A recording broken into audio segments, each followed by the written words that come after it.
디모데후서 2장 1절에서 7절 말씀입니다. 저와 번갈아 교독하고 마지막 절 함께 읽겠습니다.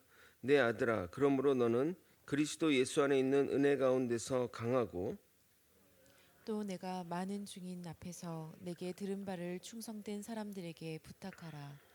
그들이 또 다른 사람들을 가르칠 수 있으리라. 너는 그리스도 예수의 좋은 병사로 나와 함께 고난을 받으라. 병사로 복무하는 자는 자기 생활에 얽매이는 자가 하나도 없나니 이는 병사로 모집한 자를 기쁘게 하려 함이라. 경계하는 자가 법대로 경계하지 아니하면 승리자의 관을 얻지 못할 것이며 수고하는 농부가 곡식을 먼저 받는 것이 마땅하니라. 내가 말하는 것을 함께 읽겠습니다. 내가 말하는 것을 생각해 보라. 주께서 주께서 범사에 범사에 내게 내게 총명을 총명을 주시리라. 주시리라. 아멘. 어려울 때 돕는 친구가 진짜 친구라는 말은 누구나 잘 알지만 막상 현실로 돌아오면 쉽지 않은 것이 또한 현실입니다. 특히 돈 문제에 관해서는 말입니다. 제가 과거 사업할 때 그렇게 돈을 빌려다니는 분들이 많았습니다. 그래서 나름의 원칙을 세웠는데 일정 금액을 정해놓고 그 이상은 빌려주지 않았습니다. 그리고 빌려준 돈은 받을 생각을 하지 않았습니다. 근데 정말로 하나도 돌아오지 않았습니다. 하지만 다행인 것은 지금도 그분들과 편안하게 연락하고 지냅니다. 만일 안 빌려줬으면 또 사이는 끝이 날 것이고 더 많이 빌려줬으면 못 받아서 사이가 끝이 났을 것입니다. 그런데 목회자 된 이후로 아무도 저에게 돈을 빌려달라고 하지 않아서 너무나 그 부분은 감사합니다. 바울의 딱한 처지에 그를 돕는 이가 있는 반면 대부분이 그에게 모른 척했고 그 사정이 바울의 마음을 아프게 하였습니다. 만약 우리가 예수님을 모른다 하거나 또는 내가 예수 그리스도임을 밝히기를 숨긴다면 그것은 우리 주님의 마음을 아프게 하는 일이 아닐까 생각합니다. 우리는 당당하게 예수님을 자랑하고 우리가 그분에게 속한 자임을 드러내야 할 것입니다. 오늘은 바울이 충성된 복음 사역자의 자세 세 가지를 비유로 설명하고 있습니다. 그 가운데 우리에게 주시는 깨달음을 우리 삶에 적용했으면 좋겠습니다. 설 명절 여러분 잘 보내시고 주일날 뵙기를 예수님의 이름으로 소망합니다. 사도 바울은 먼저 디모데에게 은혜 안에서 너가 굳게 서고 너 또한 배운 것을 충성된 자들에게 전수해 주라고 말합니다. 그러면 그 사람이 다른 이들을 또한 가르칠 것이고 그렇게 믿음의 유전이 흘러가기를 바랍니다. 1절과 2절을 읽어드리겠습니다. 내 아들아, 그러므로 너는 그리스도 예수 안에 있는 은혜 가운데서 강하고 또 내가 많은 증인 앞에서 내게 들은 바를 충성된 사람들에게 부탁하라.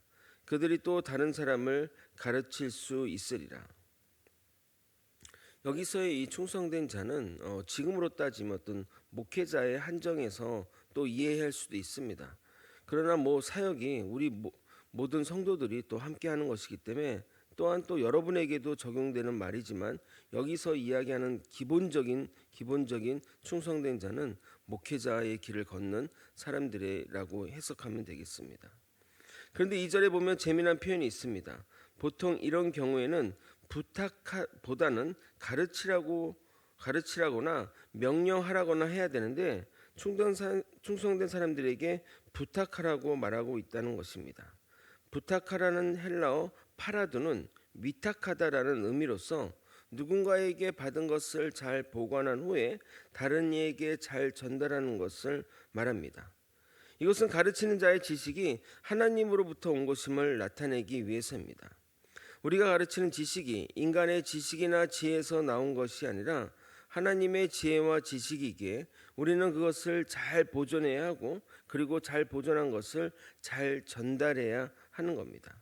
결코 내 지식을 전달하거나 하나님의 지식에 인간의 것을 섞어서는 안 될 것입니다. 사도 바울은 이어서 디모데에게 세 종류의 사람을 비유로 하여 이런 사람이 되라고 명령하고 있습니다. 첫 번째는 좋은 병사입니다. 3절을 여러분이 한번 읽어보도록 하겠습니다. 함께 읽겠습니다. 시작. 너는 그리스도 예수의 좋은 병사로 나와 함께 고난을 받으라. 우리가 군인하면 가장 먼저 떠오르는 것이 무엇입니까? 상명하복일 것입니다.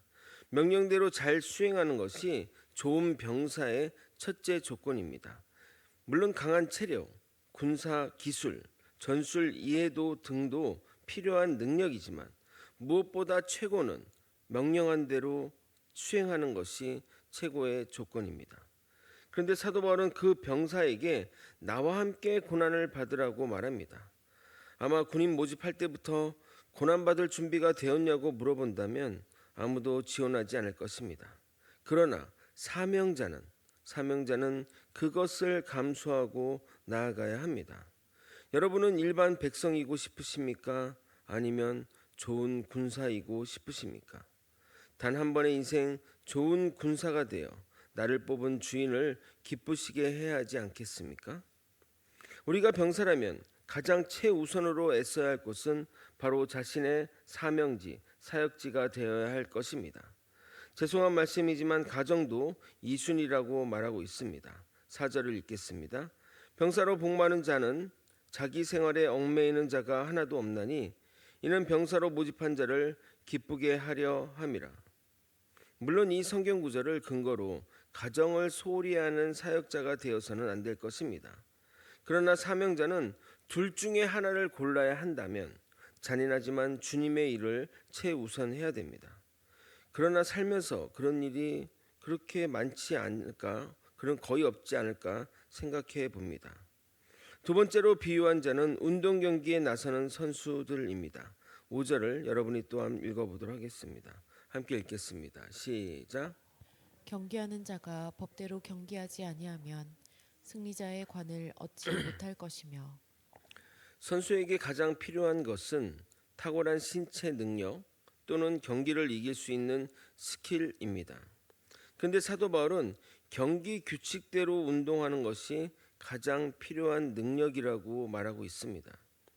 아니 그럼 이해가 안 되는 것이 경기 규칙대로 한다고 승리자의 관을 얻습니까? 모든 참가자가 경기 규칙대로 하지만 승리자의 관을 얻는 이들은 소수에 불과합니다. 그러나 여기서 우리에게 또한 중요한 깨달음을 줍니다. 우리의 사명의 길은 누구와 경쟁할 필요가 없다는 것입니다. 우리 각자의 사명의 길을 가면 우리에게는 승리의 면류관이 각각 예비되어 있다는 것입니다. 놀랍지 않습니까? 세상에서는 경쟁을 통해 누군가를 이기고 물리치고 승리해야만 그 승리의 관을 얻을 수 있지만 하나님의 나라는 하나님의 주신 말씀대로 살면서 나의 주어진 그 길을 완수하면 승리의 면류관이 주어진다는 것입니다. 그러므로 규칙대로 하는 것이 정말 중요합니다. 세상처럼 편법 쓰지 않고 정직하게 주어진 길을 가면 주님이 그 끝에서 우리에게 면류관을 씌워 주실 것입니다. 마지막으로 비유한 것은 농부입니다. 6절입니다. 수고하는 농부가 곡식을 먼저 받는 것이 마땅하니라. 농부에게 필요한 덕목은 부지런함입니다. 저도 거제에 와서 제대로 농산일을 구경하고 곡식을 자라나는 것을 본 것 같습니다. 농사꾼이 하는 말이 농사일은 안 해도 티 안 나고 해도 티 안 나지만 추수 때는 반드시 다른 결과물을 받아가진다고 말합니다. 수고하고 노력한 것은 반드시 좋은 결과물을 얻게 됩니다. 그러므로 부지런히 수고하는 농부가 풍요의 곡식을 먼저 받는 것은 당연한 것입니다. 이것은 우리가 하늘나라에서 가서 받을 상급을 말하는 겁니다. 수고하며 애쓰며 복음의 씨앗을 뿌린 자는 영적 열매 및 주님이 예비하신 상급이 기다리고 있을 것입니다. 마지막으로 바울은 내가 말한 것을 생각해보고 이 모든 교훈을 이해할 지혜를 주기를 간구하라고 이야기하고 있습니다. 7절을 함께 읽어보도록 하겠습니다. 함께 읽겠습니다. 시작. 내가 말하는 것을 생각해 보라. 주께서 범사에 내게 총명을 주시리라. 하나님이 주신 말씀들을 묵상하면서 주님이 주시는 총명을 따라 판단하고 결정해야 할 것입니다. 그것이 사명자의 길입니다. 말씀을 정리하겠습니다. 먼저 사도 바울은 디모데에게 사역자들을 양성하고 그들에게 복음 사역을 계승하라고 권면하고 있습니다. 이렇게 하나님의 복음은 사람을 통해 계속해서 전해져 가는 것입니다. 그러면서 사명자의 사명을 세 가지 사람으로 비유하며 교훈을 주고 있습니다. 첫 번째는 하나님의 명령대로 수행하는 군사입니다. 우리는 말씀 안에 사는 삶을 살아야지 이 세상의 삶에 매여서는 안 될 것입니다. 오직 주의 나라와 주의 명령에 절대 복종하는 삶을 살아야 합니다. 두 번째는 법대로 경계하는 선수입니다. 우리는 주께서 가르치신 진리의 말씀을 따라 살아야 합니다. 마지막으로 농부처럼 사역의 결실을 맺기까지 성실히 그리고 부지런히 사역을 수행해야 됩니다. 사명자는 이 가르침을 깊이 묵상하며 숙고해야 할 것입니다. 우리 모두 그리스도의 좋은 병사로 법대로 경계하는 선수로 수고하는 농부가 되어 주님을 기쁘시게 하는 저와 여러분이 되시길 예수님의 이름으로 소망합니다. 다 함께 기도하시겠습니다. 하나님의 뜻을 따라 살아가는 사명자의 삶 가운데 아버지 주어진 사명의 일을 끝까지 완수해가며 정직하고 하나님의 말씀대로 살아가며 수고하고 노력하는 자가 되게 도와주시옵소서. 하나님의 말씀에 절대 순종, 절대 복종하는 것이 사명자의 삶임을 깨닫고 언제나 주님의 부르심에 합당한 삶을 살아갈 수 있도록 이끌어 주시옵소서. 우리에게 주님밖에 없습니다. 아버지 설 명절을 통해 아버지 만나는 가족들과 친지들에게 예수 그리스도의 복음을 전하는 우리 모두가 될 수 있도록 이끌어 주시옵소서. 사랑이 많으신 예수 그리스도 이름으로 기도드리옵나이다. 아멘.